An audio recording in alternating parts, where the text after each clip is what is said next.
How can you feel closer to God? I get this question a lot, and I want to explain why you should not focus on this question.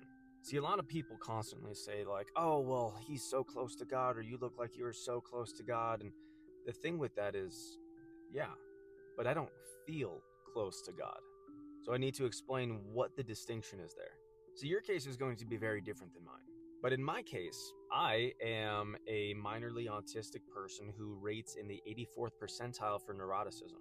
Now, what that means is that I am more neurotic than 84% of the population. Now, for those of you who don't know what neuroticism is, that is where you feel much greater gravitas with negative emotions rather than positive ones. So if something awesome is happening and I'm feeling very happy about that, that is going to be fleeting very quickly.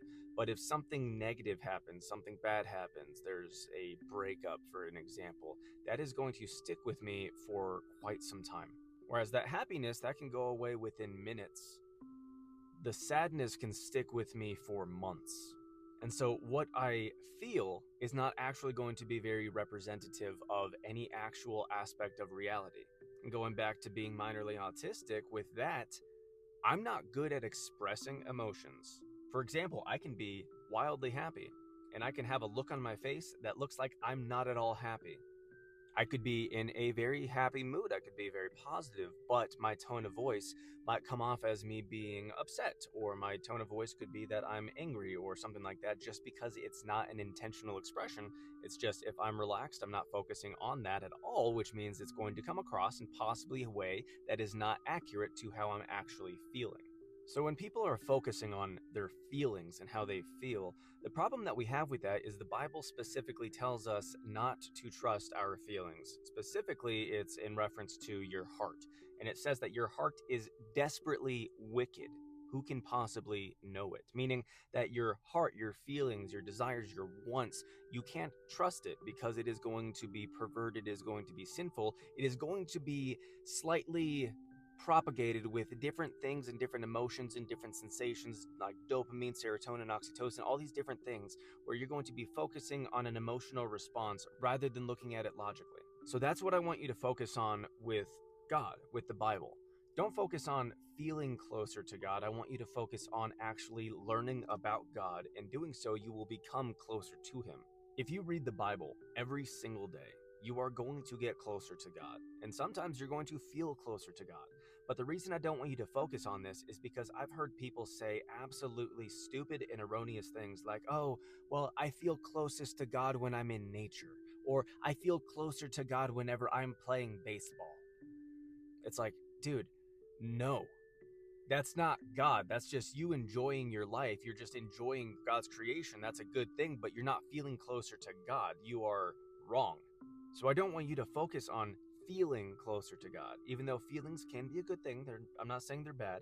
I don't want that to be your focus. So for example, you'll see the Muslim feel very close to God. You'll see the Roman Catholic feel very close to God. You'll see the Mormon feel very close to God. The Jewish man will feel very close to God. The Hindu will feel very close to God.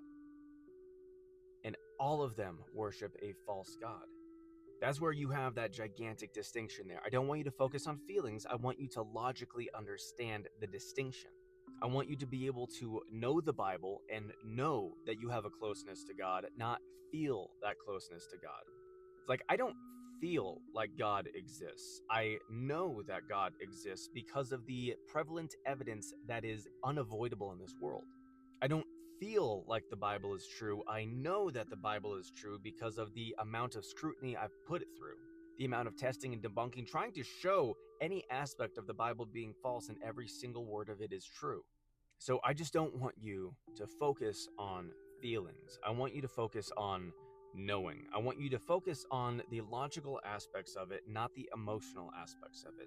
Don't ignore the emotional parts, just don't focus on them. Make them secondary to actually having a logistical understanding of the reality of the world that God has created around us. The reason I want to address this is because there's a lot of people who have a similar condition to me where they feel discouraged because they don't feel close to God. I don't want you to feel anything. I want you to know.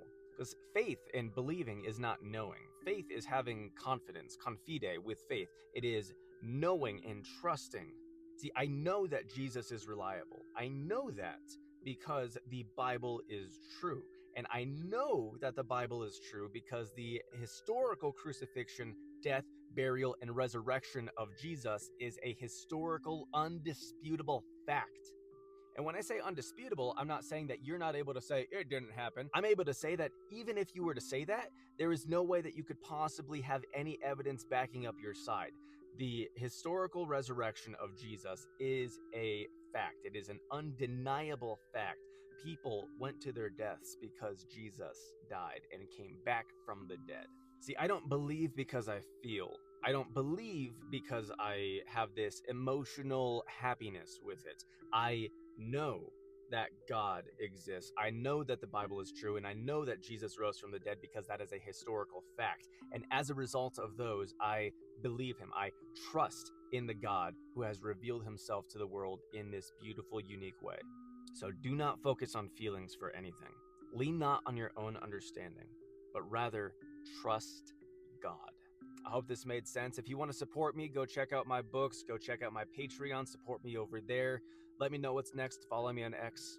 God bless.